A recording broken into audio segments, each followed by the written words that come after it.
আসসালামু আলাইকুম গাইস, আশা করি সবাই ভালো আছেন। বাংলাদেশ ভার্সেস সিঙ্গাপুরের এই ম্যাচটা যারা দেখেছেন, যারা গ্যালারিতে বসে দেখেছেন, তাদের জন্য একটু হলেও সমবেদনা আমার পক্ষ থেকে, যেখানে বাংলাদেশ কিন্তু 2-1 ব্যবধানে সিঙ্গাপুরের সাথে হেরেছে। এটা গত পরশুদিন ম্যাচটা হয়েছে এবং এই ম্যাচে যারা খুব ভালোভাবে পর্যবেক্ষণ করেছেন, যারা ম্যাচটা নিয়ে বিশ্লেষণও করেছেন, অনেকেই দেখলাম। এরপর আমি যেটা আজকে বলতে চাচ্ছি সেটা হচ্ছে ম্যাচটা নিয়ে কিছু ট্যাকটিক্যাল বিশ্লেষণ করতে চাচ্ছি। এবং সেখানে যদি আমি বলি যে বাংলাদেশ এবং সিঙ্গাপুরের মধ্যে আসলে তফাৎটা কথাই, যারা সিঙ্গাপুর অলরেডি বাংলাদেশ থেকে অনেকটা র্যাঙ্কিংয়ে এগিয়ে এবং বাংলাদেশ কিন্তু র্যাঙ্কিংয়ে পিছিয়ে আছে। তারপরেও বাংলাদেশ ইন্ডিয়ার সাথে যে ফর্মটা দেখিয়েছে এবং ভুটানের সাথে যে খেলাটা দেখিয়েছে, এই দুই ম্যাচ বিবেচনা করলে সিঙ্গাপুরের সাথে আসলে বাংলাদেশের কেমন খেলা উচিত ছিল আর কেমন খেলেছে, এটা নিয়ে আজকে আমি বিস্তারিত আলোচনা করব। বাংলাদেশের ক্ষেত্রে যদি আমি বলি, ফার্স্ট অফ অল আমি একটা কথা বলতে চাই, সেটা হচ্ছে বাংলাদেশের ডিফেন্স লাইন এবং গোলকিপার।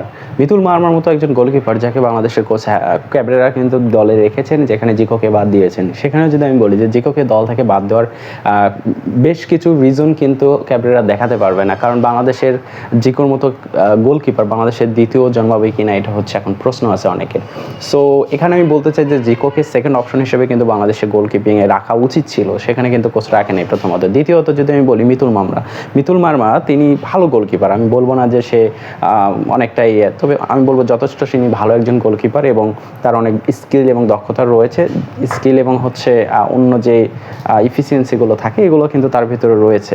সেক্ষেত্রে তাকে সে হিসেবে আমি তার প্রতি বিশ্বাসটা রাখতে পারি এবং কোচও তার উপর বিশ্বাসটা রেখেছে। দ্বিতীয়ত যদি আমি বলি ডিফেন্স লাইনে যে চারজন খেলে, তাদের মধ্যে কিন্তু তপু বর্মন আমার কাছে সবথেকে ভালো লাগে। তপু বর্মনের ডিফেন্সিভ সলিডিটি রাখার ক্ষেত্রে তিনি যথেষ্ট চেষ্টা করে থাকেন, কিন্তু সিঙ্গাপুরের ম্যাচে যে জিনিসটা হয়েছে সেটা হচ্ছে সাদের কিছু বিষয় কিন্তু আমরা ভুল দেখেছি, কিছু ডিসিশন মেকিংয়ে তার ভুল দেখেছি, যেখানে হচ্ছে ডিফেন্সিভ তিনি বল পাসিংয়ের ক্ষেত্রে খুব ভালো পজিশনে ছিল এবং ভালো দক্ষতা তিনি দেখিয়েছে, কিন্তু তিনার যখন অপোনেন্ট আপনার প্রতি অ্যাটাক করবে, তখন আপনি একজন ডিফেন্সিভ বা আপনি একজন ডিফেন্ডার, আপনি সেন্ট্রাল ডিফেন্ডার, তাহলে আপনার দায়িত্বটা কি, যে অপোনেন্ট যখন আপনাকে অ্যাটাক করবে এবং 6 ইয়ার্ড বক্সের ভিতরে বল কোনোভাবে ক্রস করে অথবা হেড দিয়ে 6 ইয়ার্ড বক্সের ভিতরে বলটা কারো অপোনেন্টের কোনো প্লেয়ার রিসিভ করতে যাবে, এই সময় আপনি কোথায় দাঁড়িয়ে থাকবেন এবং কিভাবে ওই অপোনেন্ট প্লেয়ারকে প্রেশার ক্রিয়েট করবে বা প্রেসিং করে সেখান থেকে বলটাকে শর্ট দিয়ে হোক অথবা সেখান থেকে নিয়ে আপনি আপনার প্লেয়ারকে পাস দেবেন। এই জিনিসগুলোতে, এই কাজগুলো কিন্তু বাংলাদেশের ডিফেন্ডারদের আরও বেশি দক্ষ বা স্কিলফুল হওয়া উচিত আমি মনে করি। হচ্ছে মিডফিল্ডে যদি আপনি হচ্ছে একটু খেয়াল করেন, যেখানে হামজা, শামিদ সোম এবং হচ্ছে হৃদয়, এই তিনজন কিন্তু ফার্স্টে স্টার্ট করেছিল, যেখানে জামাল ভুঁইয়াকে ব্রেঞ্চ করে রাখা হয়েছিল। তো এই তিনজনের ক্ষেত্রে আমি যেটা বলবো যে হামজা কিন্তু ডিফেন্সিভ মিডফিল্ডার হিসেবে খেলেছে এবং হামজাকে আমরা দেখেছি বেশি সময় হচ্ছে একদম সেন্ট্রাল পজিশনে খেলেছে, অথবা কিছু কিছু সময় তিনি কিন্তু হচ্ছে রাইট ব্যাক হিসেবে খেলেছে।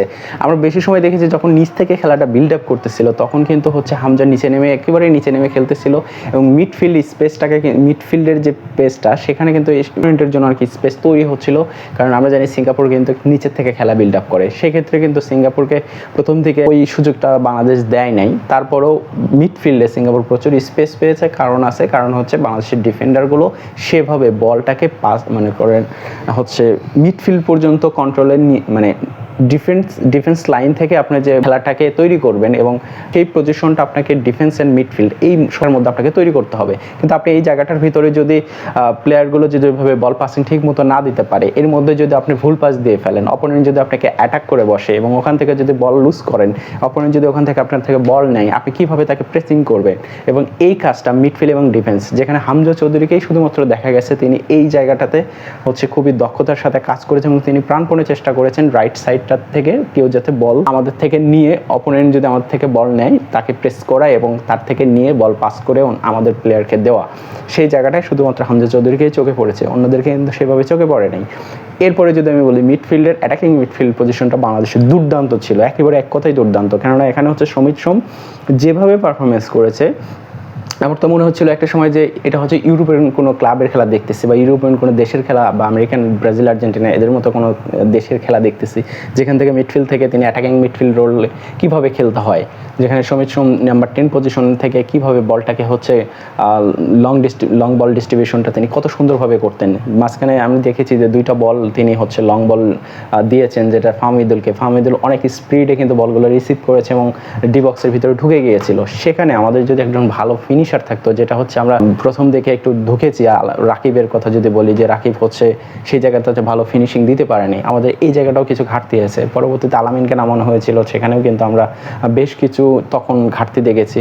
তো প্রথম দিকে সমিত সোমের কিছু পাস আমার কাছে দুর্দান্ত লেগেছে। যদি রাকিবকে আবার হচ্ছে রাইট উইং হিসেবে আমার কাছে খুবই ভালো লেগেছে, তিনি রাইট উইংয়ে মুভগুলো নিতে পারেন খুব সুন্দরভাবে, এবং ওই সাইডে ফাহমিদুল কিন্তু লেফট সাইডে খুবই সুন্দর মুভ করতে পারে।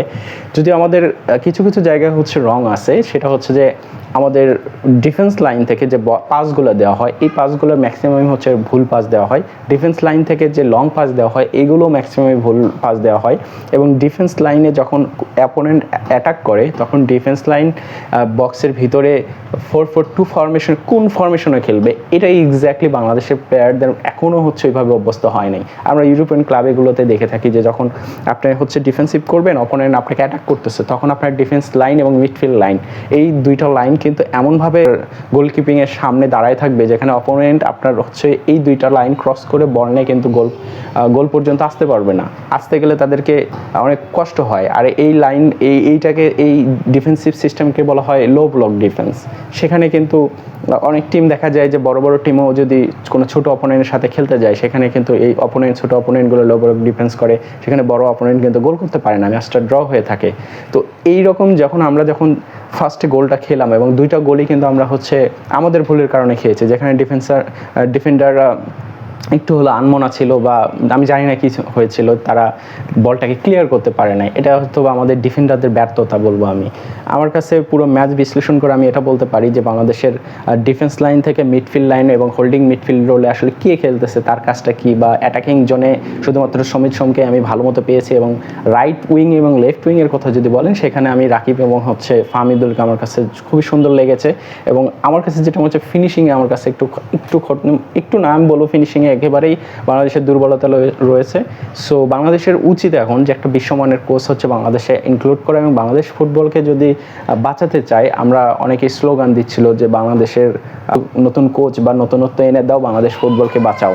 হ্যাঁ, সো বাংলাদেশের নতুনত্ব আনতে গেলে, ক্রিকেটের মতো যাতে বাংলাদেশের ফুটবলটা ধ্বংস না হয়, এই নতুনত্ব আনতে গেলে আমাদেরকে অবশ্যই এই বিষয়গুলোতে সচেতন থাকতে হবে। বাংলাদেশের গোলকিপার থেকে শুরু করে defensive line, midfield line, holding midfield, attacking midfield, left midfield, right midfield, right winger, left winger, সব কিছু বিষয়ে কিন্তু আমাদেরকে খেয়াল রাখতে হবে। সো এই জন্য দরকার হচ্ছে এই পজিশনগুলোতে ভালো খেলানোর জন্য অবশ্যই একজন ভালো মানের কোচ দরকার। আমরা আশাবাদী যে বাংলাদেশ বা বিসিবি এই বিষয়গুলোতে নজরদারি করবে।